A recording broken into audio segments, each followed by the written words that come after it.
kelompok 12 ingin mempresentasikan hasil makalah kami, yaitu yang berjudul tentang puisi dan pantun.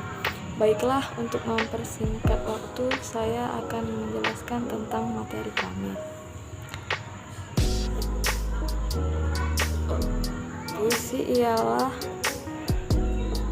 Puisi merupakan ekspresi pengalaman batin jiwa penyair mengenai kehidupan manusia, alam dan Tuhan Sang Pencipta melalui media bahasa yang estetik yang secara padu dan utuh dalam bentuk teks yang dinamakan puisi. M. Attar Semi mengutip beberapa pendapat ahli sastra tentang pengertian puisi. A. William Wordsworth.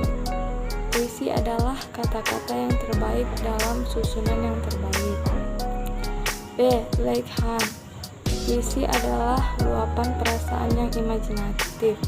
Di balik kata-katanya yang ekonomis, padat dan padu tersebut, puisi berisi potret kehidupan manusia. Puisi menyuguhkan persoalan-persoalan kehidupan manusia juga dalam hubungannya dengan alam dan Tuhan Sang Pencipta. Masalah kehidupan yang disuguhkan penyair dalam puisinya tentu saja bukan sekedar refleksi realitas penafsiran kehidupan rasa simpati kepada kemanusiaan, renungan mengenai penderitaan manusia dan alam sekitar, melainkan juga cenderung mengekspresikan hasil renungan penyair tentang dunia, metafisis, gagasan-gagasan baru ataupun sesuatu yang belum terbayangkan dan terpikirkan oleh pembaca. 2. Jenis-jenis puisi. Jenis puisi dalam sastra Indonesia dikenal ada puisi lama atau tradisional dan puisi baru atau modern, dan puisi kontemporer. Jenis puisi lama seperti bidal, pantun, syair, gurindam, talibun, seloka, karmina atau pantun kilat. Jenis puisi baru yaitu seperti epik, balada, soneta, ode, olegi, epigram, satire, romanis, dan puisi-puisi berdasarkan jumlah baris seperti distikon, terzina, quater, sektet, septima, stanza, soneta, pantun. Tradisi lisan dimanapun merupakan asal-muasal puisi modern. Bahkan cukup aman untuk mengatakan bahwa pada dasarnya puisi modern pun yang ditulis berdasarkan prinsip keberaksaraan memiliki hubungan yang tak terpisahkan dengan prinsip kelisanan.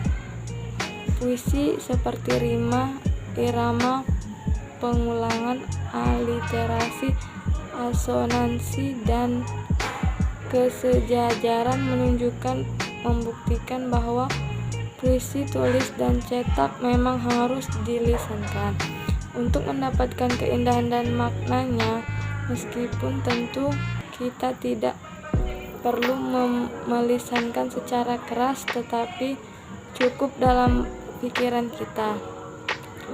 Dalam perkembangan puisi kita, pengembangan berbagai jenis tradisi lisan itu masih nampak sampai sekarang, seperti yang tampak dalam penggunaan bentuk-bentuk pantun dan mantra. Pantun merupakan bentuk tradisi lisan yang boleh dikatakan asli, meskipun istilah itu bisa saja dimasalahkan. Baiklah, sekian dari materi saya. Lebih dan kurangnya saya mohon maaf jika terjadi kesalahan, dan baiklah, materi selanjutnya akan dilanjutkan oleh Yogi Lubis.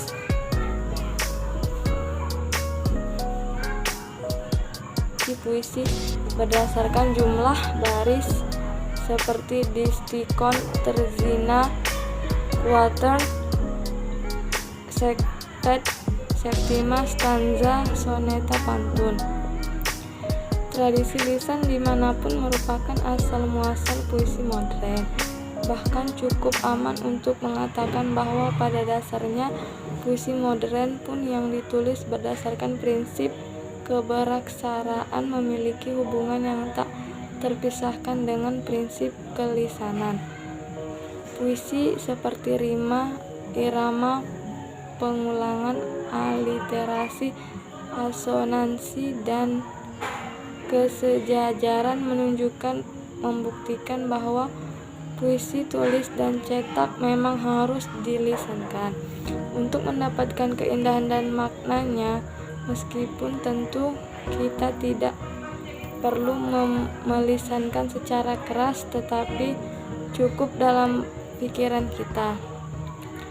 Dalam perkembangan puisi kita, pengembangan berbagai jenis tradisi lisan itu masih nampak sampai sekarang, seperti yang tampak dalam penggunaan bentuk-bentuk pantun dan mantra. Pantun merupakan bentuk tradisi lisan yang boleh dikatakan asli, meskipun istilah itu bisa saja dimasalahkan. Baiklah, sekian dari materi saya. Lebih dan kurangnya saya mohon maaf jika terjadi kesalahan, dan baiklah, materi selanjutnya akan dilanjutkan oleh Yogi Lubis.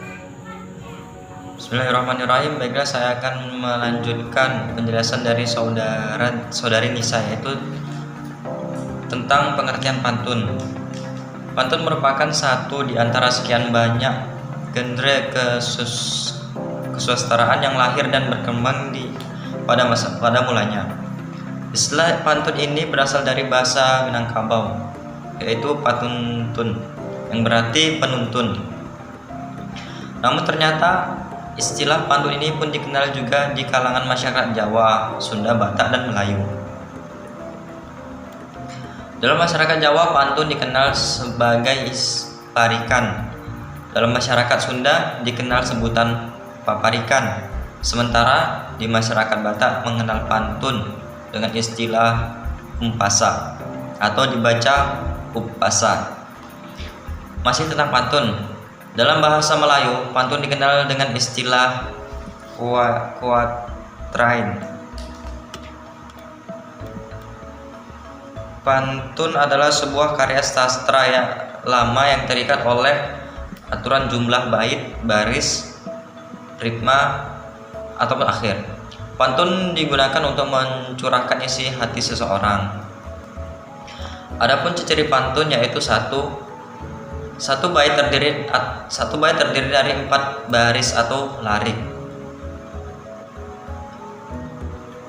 Tiap baris terdiri dari 8 sampai 12 suku kata.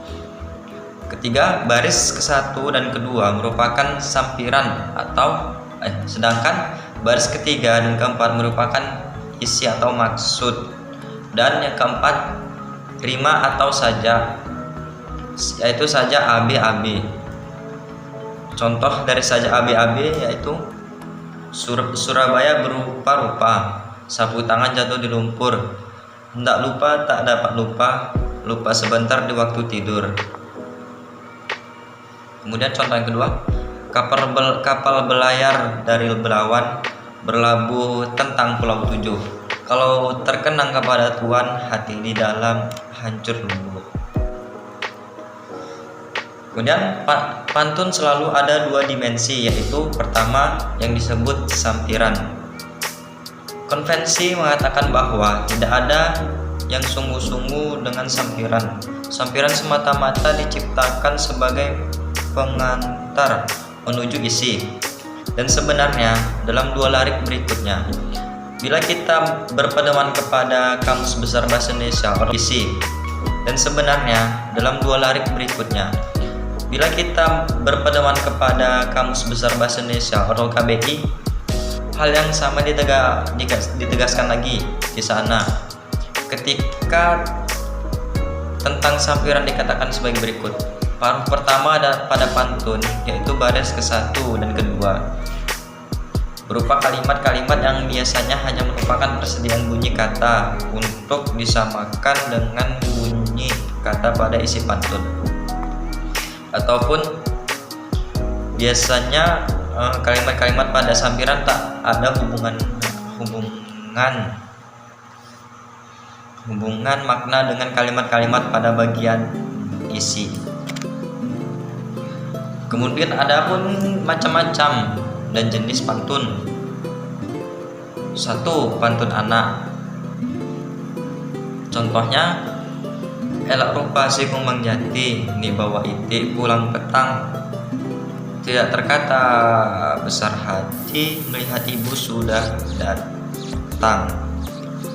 Kemudian kedua, yang pertama tadi contoh pantun anak-anak, yang kedua contoh pantun orang muda. Ikan duyung di laut biru, ikan impian dalam kenangan. Ada kabar adinda rindu, lewat laut pun kadang berenang. Kemudian yang ketiga contoh pantun orang tua. Asam kadis, asam gelugur, kedua asam riang-riang. Menangis mayat di pintu kubur, teringat badan tidak sembahyang. Kemudian yang keempat, pantun jenaka. Elok rupanya pohon melimping tumbuh dekat pohon mangga. Elok rupanya berbini sumbing, biar marah tertawa juga. Kemudian yang kelima, pantun teka-teki. Kalau puan-puan cemara ambil gelas, kalau puan-puan cemara ambil gelas dalam peti. Kalau tuan bijak laksana, bintang apa tanduk di kaki. Kemudian yang keenam, pantun agama. Contoh dari pantun agama yaitu naik becak di hari Minggu, sembahyang di masjid hari Jumat. Manusia pasti bersatu kalau Tuhan memberi rahmat. Demikianlah hasil presentasi kami dari judul puisi dan pantun. Kurang lebih kami minta mohon maaf. Assalamualaikum warahmatullahi wabarakatuh.